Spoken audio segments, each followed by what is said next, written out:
Today, we're exploring the incredible story of one of the most famous landmarks in the world, the Eiffel Tower. This iconic structure isn't just a pretty sight. It's packed with fascinating history and surprising details that make it truly unique. Did you know that the Eiffel Tower was almost demolished just 20 years after it was built? Or that it has a hidden apartment high up in the tower? And if you thought the tower's size was a constant, think again. The height of the Eiffel Tower actually changes. Not to mention, it stirred up quite the controversy with over 300 Parisian artists opposing its construction at the time. In this video, we'll dive into 33 incredible facts about the Eiffel Tower, each one shedding light on why this monument continues to captivate millions.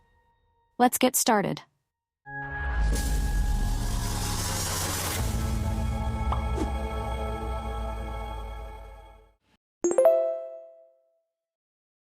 Why is it called the Eiffel Tower?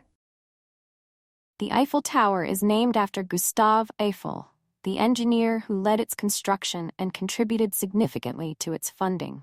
His financial backing and visionary leadership were crucial in bringing the project to life as the centerpiece of the 1889 Exposition Universelle in Paris. The tower's name honors Eiffel's role in showcasing France's engineering capabilities and his personal commitment to completing this iconic landmark. The Eiffel Tower's age. The construction of the Eiffel Tower was finalized on March 31, 1889, indicating that the year 2024 marks its remarkable 135th anniversary. This milestone provides an opportunity to reflect on the tower's enduring legacy as an iconic symbol of architectural innovation and cultural significance. The height changes. During hotter months, over 104 degrees Fahrenheit to be exact, the iron expands and causes the tower to be about 7 inches taller. In colder temperatures, the iron contracts and shortens the tower by about 6 inches. Engraved names at the base.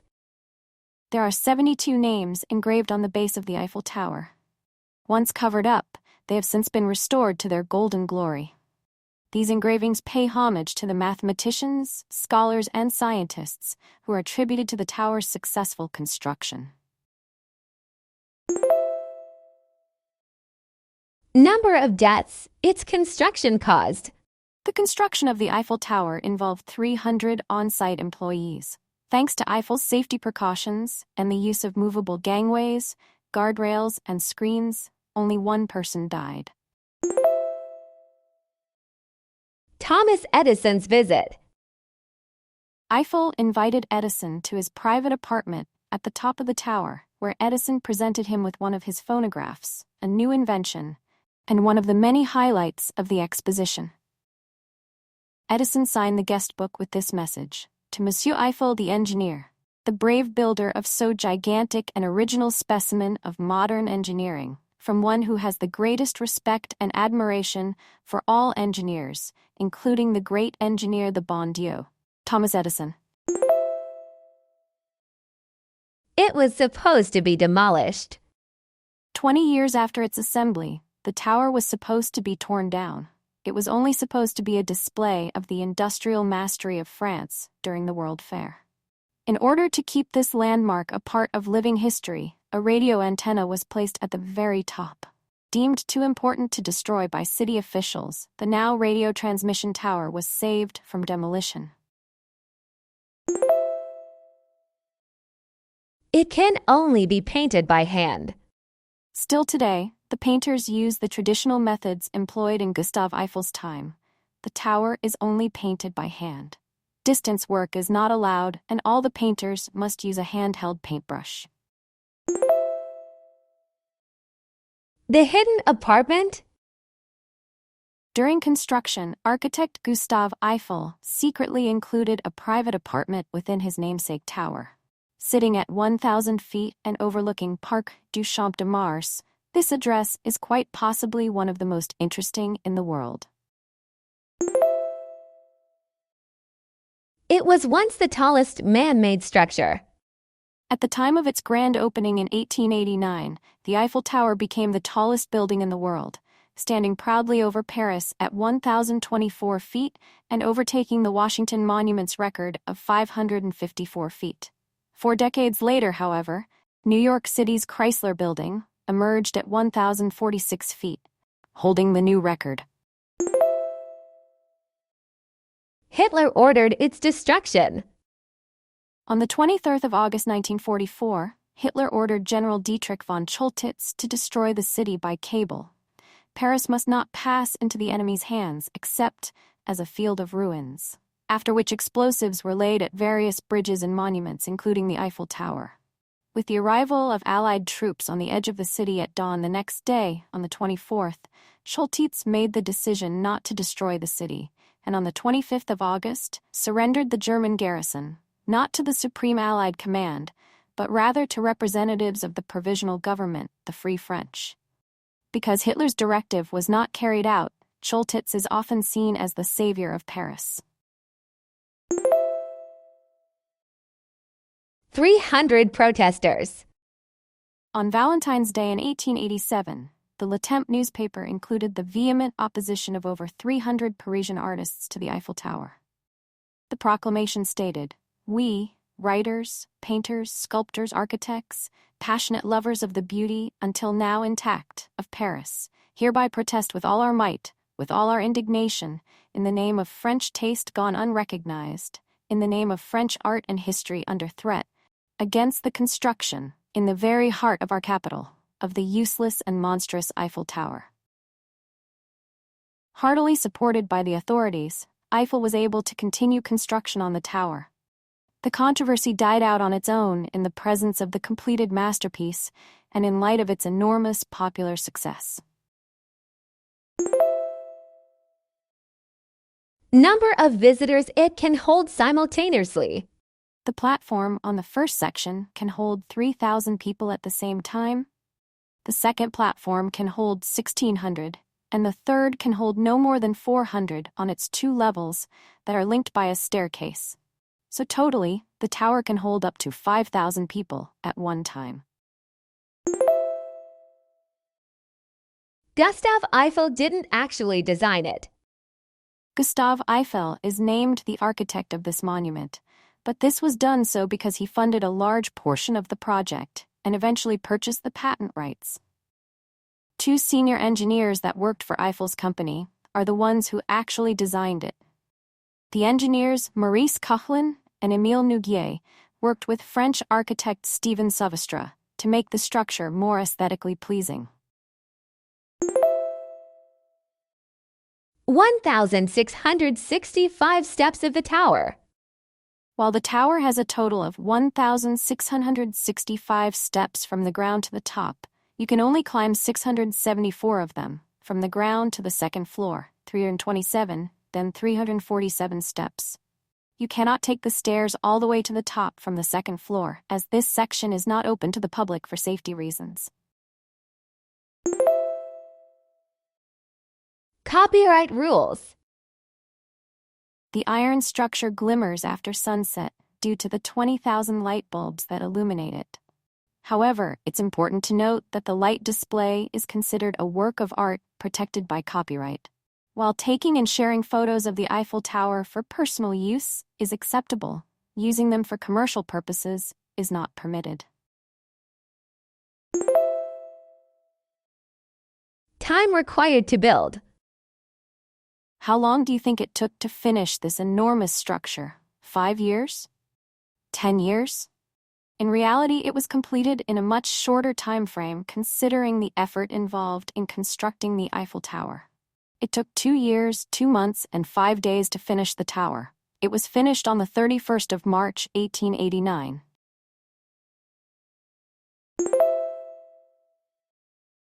Construction cost. The tower cost 7,799,401 French gold francs to build in 1889, an amount equal to $1,495,139 at that time. Today, its cost would equal to $36,784,020. A dedicated hater. One Frenchman, de Maupassant, is said to have hated the tower so much that he decided to have lunch in it every day. That way, he could have a view without the tower in the way. Now that's commitment. It's repainted every 7 years. To protect against the effects of air pollution, bird droppings, and rust, among other factors that could tarnish it, a group of 50 specially trained painters maintain the structure. They regularly inspect the Eiffel Tower for corrosion, strip worn sections away, apply several coats of anti-rust primer, and cover the metallic tower in 60 tons of paint every 7 years. The Iron Lady. The French name for the tower is La Tour Eiffel. It also has a nickname in the French language, La Dame de Fer. This translates to the Iron Lady. There's a Statue of Liberty connection. Alongside both structures being designed in France, Gustave Eiffel's company played a significant role in engineering the Statue of Liberty. Specifically, Eiffel's firm was responsible for designing the internal iron framework that supports the statue, ensuring its stability and structural integrity. The tower can move. Although the tower was crafted to resist gusty winds, it does sway during a storm, and if the weather conditions worsen, you can see it move. It's not the only weather phenomenon that makes the tower move. Apart from making it expand, the sun also causes the tower to tilt away from it. Since the sun hits only one out of the 4 sides, the Eiffel Tower tends to lean. On a clear day, the top of the tower can move in a circle 15 centimeters in diameter. It served during the First World War. Many innovations took place at the Eiffel Tower in the early 20th century. In 1914, at the outbreak of World War I, German troops' advancement into Paris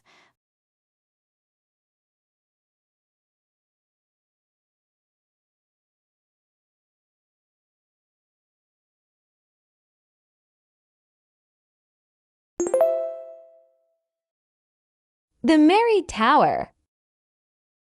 Erika Aya, or Erika Eiffel, an American competitive archer, married the tower in 2007.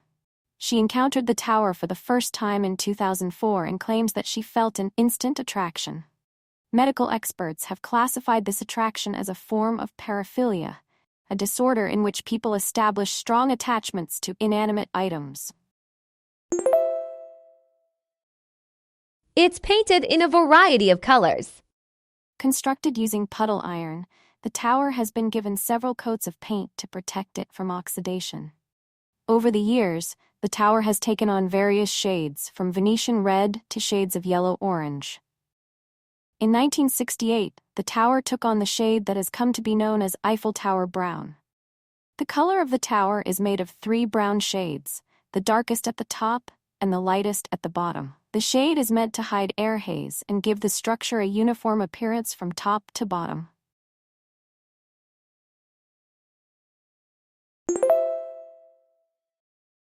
Cycling down the Eiffel Tower. The tower has drawn its share of stunts over the years. In just one example, Pierre Labrick, a cyclist, journalist, parachutist, and World War I veteran, rode a bicycle down its stairs on a summer afternoon of 1923, when the Eiffel Tower was booming with visitors. From the Eiffel Tower to jail. The hero of our story, Alan John Hackett, is a New Zealand entrepreneur who popularized the extreme sport of bungee jumping and founded the first commercial bungee site in 1988. He made what became a famous bungee jump off the Eiffel Tower in Paris on the 26th of June 1987, receiving a brief jail sentence for the illegal feat and generating international attention to the sport. Total visitors. Since the Eiffel Tower's 1889 inauguration in Paris, over 300 million visitors have visited the iconic attraction. The tower is the most visited paid monument in the world. Historically designed to commemorate the centennial of the French Revolution, this structural wonder dominates the Parisian skyline today. Even Eiffel himself was unenthusiastic about the first design. Maurice Coquelin and Émile Nouguier, two senior engineers working for Gustave Eiffel's company, the Compagnie des Établissements Eiffel, have been credited with the original plan for the structure. After the plan was criticized by Gustave Eiffel, the company's senior architect, Stephen Sylvestre, added to the design, conceiving decorative arches at the base and a glass pavilion on the first level. Eiffel supported the new version and went on to gain official approval for it. No drilling or shaping was done on site.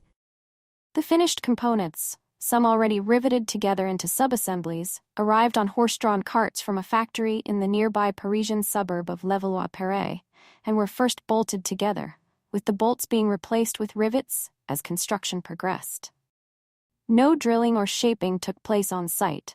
If any part did not fit, it was sent back to the factory for alteration. Jumping from the tower to the afterworld. Franz Reichelt was an Austro-Hungarian-born French tailor, inventor, and parachuting pioneer who is remembered for jumping to his death from the Eiffel Tower while testing a wearable parachute of his own design. Reichelt had become fixated on developing a suit for aviators that would convert into a parachute and allow them to survive a fall should they be forced to leave their aircraft in midair. Initial experiments conducted with dummies, dropped from the 5th floor of his apartment building, had been successful, but he was unable to replicate those early successes with any of his subsequent designs.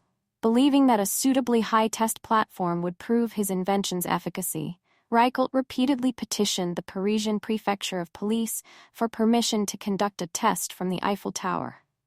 He finally received permission in 1912, but when he arrived at the tower on the 4th of February, he made it clear that he intended to jump personally rather than conduct an experiment with dummies. Despite attempts to dissuade him, he jumped from the first platform of the tower wearing his invention. The parachute failed to deploy, and he plummeted 57 meters to his death. The next day, newspapers were full of illustrated stories about the death of the reckless inventor, and the jump was shown in newsreels.